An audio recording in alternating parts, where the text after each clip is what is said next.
The former MDC of Sorankham constituency, Handel Mukim, remarked on the Khasi Hills Autonomous District Council's emerging role as a training ground for its members aspiring to secure seats in the Meghalaya Legislative Assembly. Addressing reporters on the 3rd of October 2023, Mukim emphasized that while holding dual positions as MLAs and district council members offer substantial advantages, some MLAs perceive the district council as akin to any other state government department.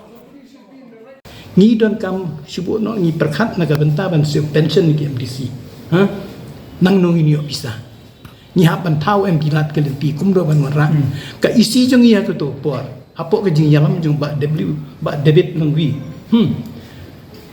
kum ba kalong ha ke be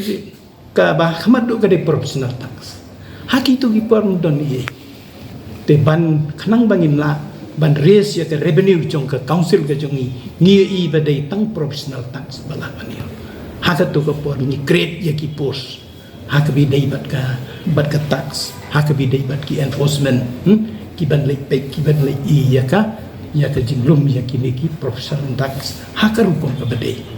te nang ta naduk ke to ka snem ka ba ni le kum ta kum ke wi sisa ka neka professional tax kum balong do mentar ke bekerjaan ya ka dis council jong itu ka di professional tax te ni ki parlok ki bawan bian pat popli te ngam tip ke ba kidan selendet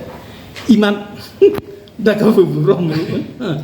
iman ki babon ki bawan ban longkum ki hot jong ka council jong i ka sudai tangkum ka training ground na ka bentaban long MLA ki kelet no wat kitu ki parlok da ka burong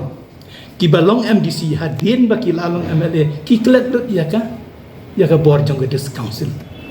In light of the recent series of changes in executive committees, Mukim opined that in previous years the district council witnessed the appointment of as many as 5 chief executive members within a single term. Unong MLA bat UMDC kadon ke jing montoi ke bakrau namar barabuar kum bakalong hi yimla ban len ke jing sisa ha ke jing sisa ka jing ye dei chung ka district council bat ka sortar jalaki long par kidon ngidon marla ka jong ka bor ki ikhtiar autonomous body tenrei kum balong menta iman kum balong ta iman ba nakal deng ki parlo MLA Wilong minister state ki simpen ban ya ka dis council ba ka dei tangkum ka government department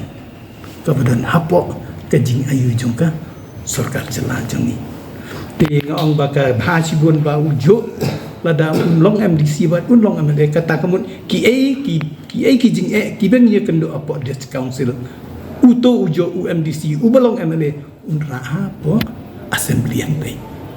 te kam tam la dong minister li te DCA minister ngobos pe je ke dis council